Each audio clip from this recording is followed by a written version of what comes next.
Organs के बारे में आपको बताया जा रहा है। आज आप लोगों का है नर जनन तंत्र किसे कहते हैं। नर जनन तंत्र में जो सबसे पहला होता है, ध्यान दीजिए, इसको तो हम इसको निम्न भागों में या नर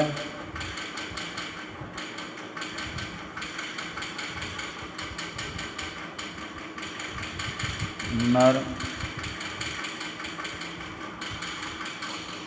नर जनन तंत्र को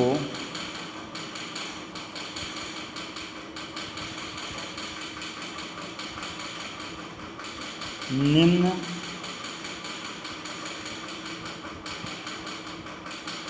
लिखित अंगों में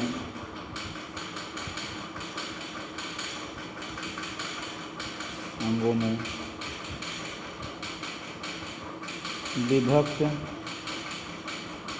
किया जाता है। अब वो निम्नलिखित अंग, जैसा कि वृषण कोश के बारे में आपको पता ही है। पहला होता है वृषण कोश। वृषण कोश इसको कहते हैं स्क्रोटम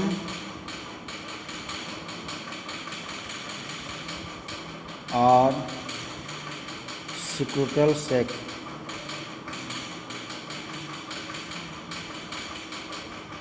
स्क्रोटल सैक। अब ध्यान दीजिए, वृषण कोश की संख्या 2 होती है, अर्थात एक जोड़ी के रूप में ये होते हैं। तो वृषण कोश एक जोड़ी संख्या इसकी होती है, और इन एक जोड़ी, ध्यान दीजिए, दोनों की तरफ जो होते हैं वो उसमें शुक्राणु का निर्माण होता है। शुक्राणु के बनने का जो स्थान होता है वह वृषण कोश में ही होता है।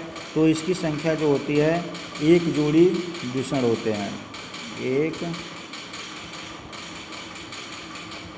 जोड़ी वृषण होते हैं। ये वृषण कोश में पाए जाते हैं, तो इसको कहते हैं टेस्टिस। अब ध्यान दीजिए, अगला क्या होता है, तीसरा अधिवृषण होता है।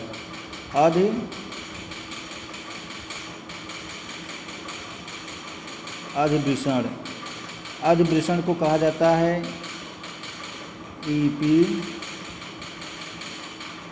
इपीजीडाइमेस। अधिवृषण होता है। तो पहला हुआ वृषण कोश, दूसरा हुआ एक जोड़ी वृषण, तीसरा होता अधिवृषण। इसके बाद नेक्स्ट होता है चौथा, एक जोड़ी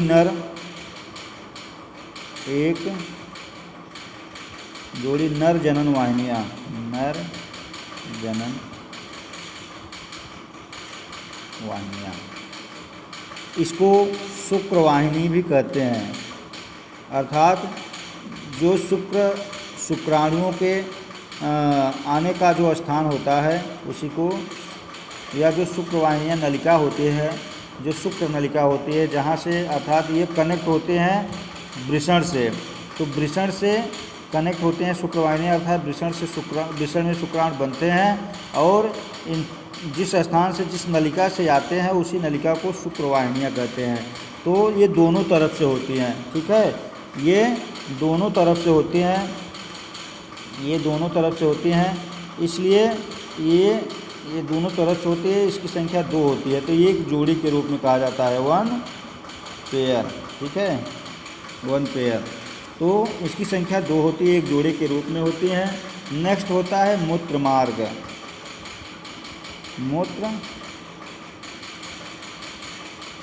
मार्ग। और नेक्स्ट होता है शिश्न, जिसे पेनिस मार्ग कहते हैं, जो शुक्राणुओं को मादा के गर्भाशय में धकेलने का कार्य करती हैं, ठीक है। और ये होता है यूरिथेरा।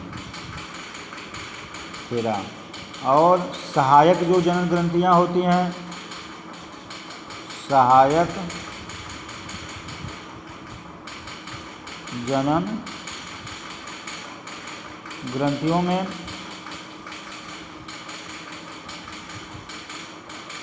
एक जोड़ी शुक्राशय,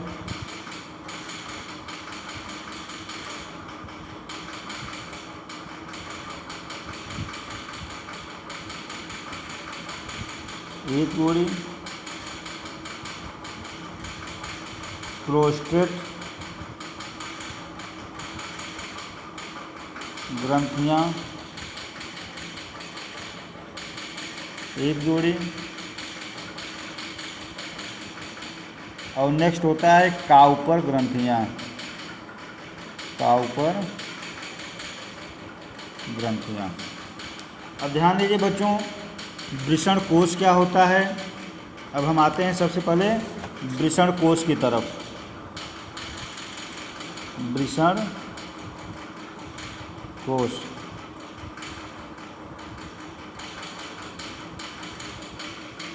अब ध्यान दीजिए, वृषण कोश क्या होता है। वृषण कोश त्वचा का बना हुआ थैलीनुमा कोश होता है, जिसका उद्भव भ्रूण बनने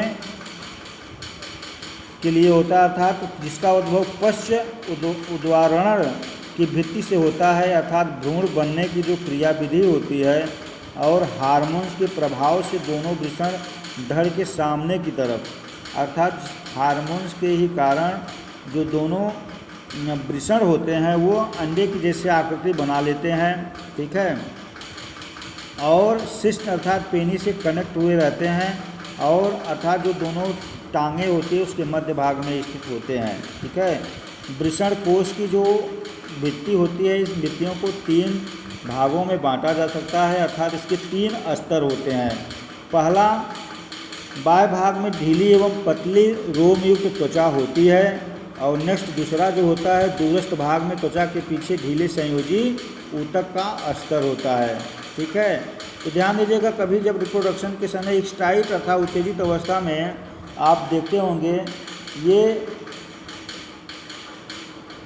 बिल्कुल एक्साइट अवस्था में जब एक्साइट अवस्था में रहते हैं तो ये बिल्कुल मतलब तने से रहते हैं, और जैसे ही एक्साइट अवस्था खत्म होती है बिल्कुल ये ढीले हो जाते हैं। तो ये हार्मोनल इफेक्ट्स के कारण इस तरह की संरचनाओं में इनके परिवर्तन होता रहता है, ठीक है ना।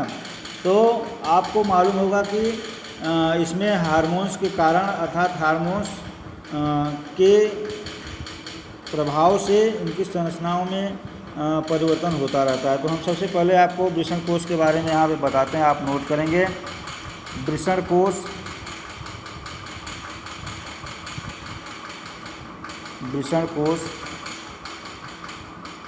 त्वचा का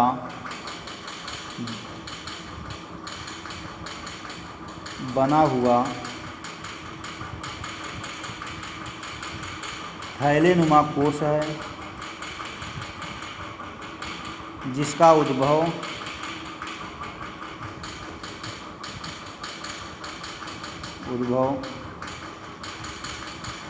पश्च उद्रावरण की भित्ति से होता है।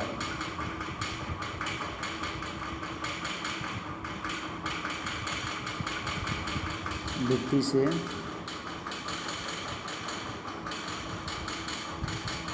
भ्रूण बनते समय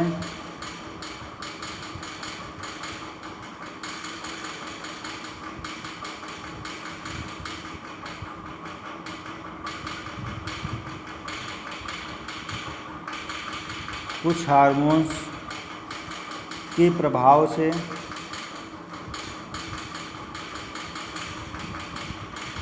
दोनों वृषण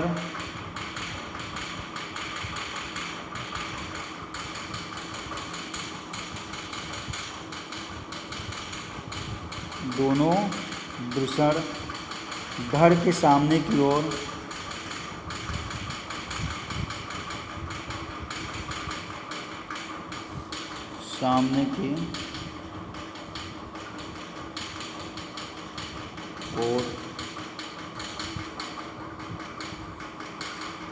तथा शिश्न के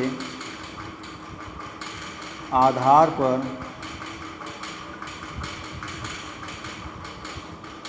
दोनों टांगों के बीच में उतर जाते हैं।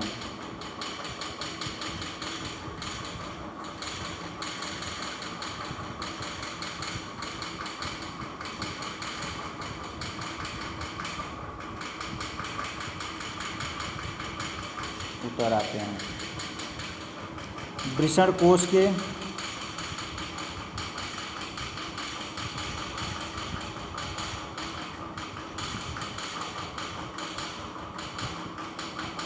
तीन स्तर होते हैं। पहला होता है बाह्य भाग,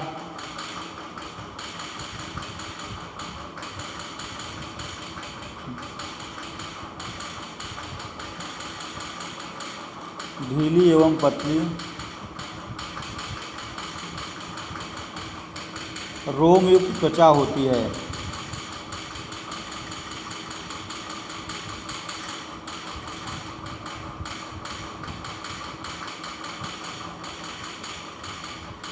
दूसरा होता है दूरस्थ भाग में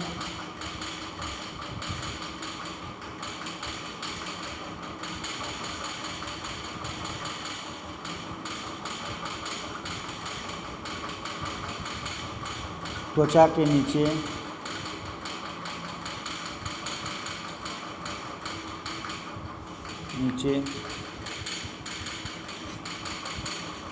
ढीले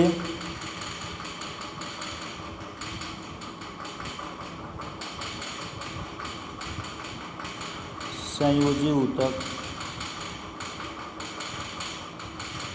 का स्तर होता है।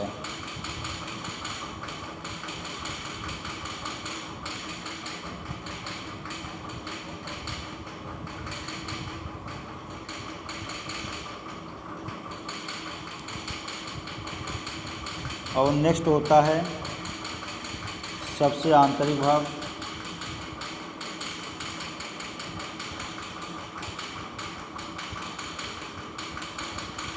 अरेखित पेशी,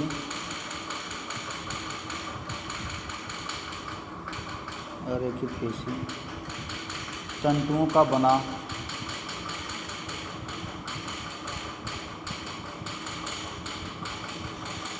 मोटा अधस्तरी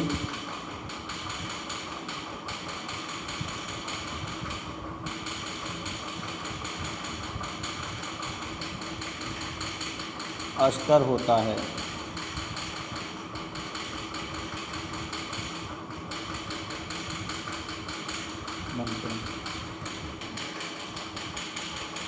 अब ध्यान दीजिए बेटा, वृषण